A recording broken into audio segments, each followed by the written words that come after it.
नमस्कार मंडळी, तर आज आपण पाहणार आहोत ठरलं तर या मालिकेच्या पुढील भागामध्ये आता अर्जुन आणि सायली यांची पतंग उडवण्याची स्पर्धा लागलेली असते आणि चाळीमध्ये खूपच आनंदी वातावरण झालेलं असतं आणि आता अर्जुन खूपच उंच उंच असा पतंग उडवत असतो आणि सायली अर्जुनकडे मोठ्या कौतुकाने पाहत असती आणि आता अर्जुन ही स्पर्धा फायनली जिंकलेला आहे आणि आता सायली जी असते ती अर्जुनकडे खूप कौतुकाने पाहत असते आणि तिला खूप अभिमान आपल्या नवऱ्याचा वाटत असतो की आपल्या नवरा आता ही स्पर्धा जिंकलेला आहे। ती जरी हारली असली तरी तिला त्याचं काही वाटत नसतं आणि तिला खूपच आनंद झालेला असतो। तेव्हा आता इकडे चाळीतील काका म्हणतात की थांबा, आता मी घोषित करतो की ही स्पर्धा मिस्टर अर्जुन सुभेदार हे जिंकलेले आहे। तेव्हा चाळीतील लोक सगळे टाळ्या वाजून अर्जुनचं अभिनंदन करतात आणि अर्जुनला शुभेच्छा देतात आणि असाच आता हा पतंग उडवण्याचा कार्यक्रम संपलेला असतो आणि आता खूपच आनंदाने सगळे लोक ह्या कार्यक्रमाची मजा घेत असतात। तर आता इकडे चाळीतील दुसऱ्या काकू ज्या असतात त्या अर्जुनला म्हणतात की अहो अर्जुनराव, अहो जावई बापू, तुम्ही तर कमालच केली आहे। आता तुम्ही आयुष्यभर तुमच्या बायकोवर अधिकार गाजवू शकणार आहात। तेव्हा अर्जुन त्यांना म्हणतो की काकू, आधीच माझ्या बायकोचा माझ्यावर अधिकार आहे आणि तो आता आयुष्यभर तसाच राहणार आहे। तेव्हा अर्जुन तसं बोलल्याच्या नंतर सायली अर्जुनकडे पाहते आणि हसत असते आणि चाळीतील लोकही खूप आनंदाने टाळ्या वाजून अर्जुनच्या ह्या बोलण्याचं अभिनंदन करत असतात। आता इकडे मधुभाऊही तिथं बसलेले असतात आणि मधुभाऊंना हे आता खूपच अर्जुनचा राग येत असतो की अर्जुनने ही स्पर्धा जिंकलेली आहे आणि आता तो परत असं बोलत आहे की तेव्हा मधुभाऊ हे उठून सायली पाशी येतात आणि सायलीचा हात धरून म्हणतात की झाली ना आता स्पर्धा, चला आता। तेव्हा अर्जुन मधुभाऊंना अडवतो आणि म्हणतो की मधुभाऊ, मी तर ही स्पर्धा जिंकलो आहे आणि तो सायलीला म्हणतो की सायली, ह्या स्पर्धेमध्ये जरी आपलं ह्या वेळेस अंतर होतं पण आता आपण पुढच्या वेळेस एकत्र ही स्पर्धा म्हणजे हा पतंग उडवणार आहोत। तेव्हा सायलीला खूप आनंद होतो आणि ती अर्जुनकडे मोठ्या कौतुकाने पाहत असते। तेव्हा अर्जुन खूप खुश होतो आणि मधुभाऊंना म्हणतो की मधुभाऊ, मी तर सायलीवरती खूप प्रेम करत आहे आणि आता मी तर तिला ठरवलं आहे की मी तर तिला घेऊन जाणारच आहे। तेव्हा मधुभाऊंना अर्जुनचा खूप राग आलेला असतो आणि ते अर्जुनकडे खूप रागाने पाहत असते। तेव्हा अर्जुनच्या गळ्यामध्ये जी सायलीची ओढणी असते ती ओढणी टाकत अर्जुन हा मधुभाऊंना एक डायलॉग मारतो की मधुभाऊ, दुल्हन तो हम ले ही जाएंगे। आणि असं म्हणल्यानंतर सगळेच लोक हसायला लागतात, सायली हसायला लागते, कुसुमताई हसायला लागतात आणि चाळीतील लोकही अर्जुनच्या ह्या डायलॉगवर खूप खुश होऊन टाळ्या आणि शिट्ट्या वाजवतात। तेव्हा मधुभाऊंना अर्जुनचा खूप राग आलेला असतो आणि मधुभाऊ हे तिथून निघून जातात। तेव्हा आता इकडे आता तन्वी ही घराच्या बाहेर येऊन तिला खूपच अर्जुनचा राग आलेला असतो आणि ती म्हणत असते की मी किती प्रयत्न केला अर्जुनला अडवण्याचा, परंतु अर्जुन काही आता घरामध्ये थांबलाच नाही आणि त्याला जे पाहिजे होतं तो तिकडे गेलेलाच आहे सायलीला भेटायला। आणि ती सायली पण कसलं भारी नशीब घेऊन जन्माला आली, तिला कितीही दूर केलं तरी ती अर्जुन तिच्या जवळ जातच आहे आणि आता मी तर ह्या अर्जुनचा बदला घेतल्याशिवाय राहणार नाही असं बोलून ती घराच्या बाहेर खूप चिडचिड करत असते। आता तिने घरातल्या लोकांसाठी खूप सारे कपडे मागवलेले असतात, म्हणजे सण असल्यामुळे सगळ्यांना नवीन कपडे खरेदी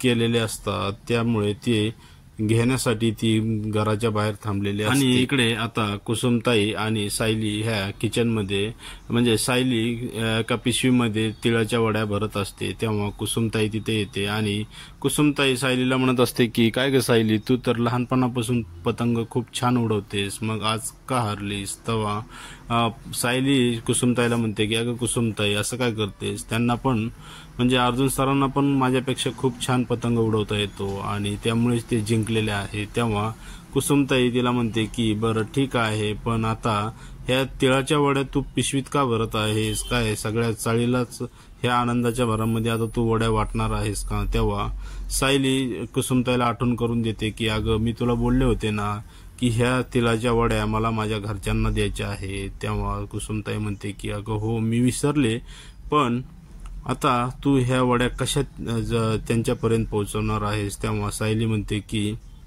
कुसुमताई अगं अर्जुन सर चालले आहेत ना, तेव्हा त्यांच्याकडेच देणार आहेत. पण कुसुमताई म्हणते की अगं पण देणार कशा, बाहेर तर मधुभाऊ बसलेले आहेत ना. तेव्हा सायली म्हणते की तू काहीतरी आयडिया कर आणि एवढ्या वड्या अर्जुन सरांकडे द्यायचं हे कर. तेव्हा कुसुमताई म्हणते की अरे मी कसं देणार, मी जर द्यायला गेले तर मधुभाऊ माझ्यावर खूप ओरडतील. तेव्हा सायली तिला म्हणते की अगं अर्जुन सरांना चाळीतील लोक काहीतरी गिफ्ट देणार आहेत, ते स्पर्धा जिंकल्यामुळे त्यांना काहीतरी गिफ्ट देणार आहे. तेव्हा त्या गिफ्टमध्ये घालून तू ह्या वड्या त्यांच्यापर्यंत दे.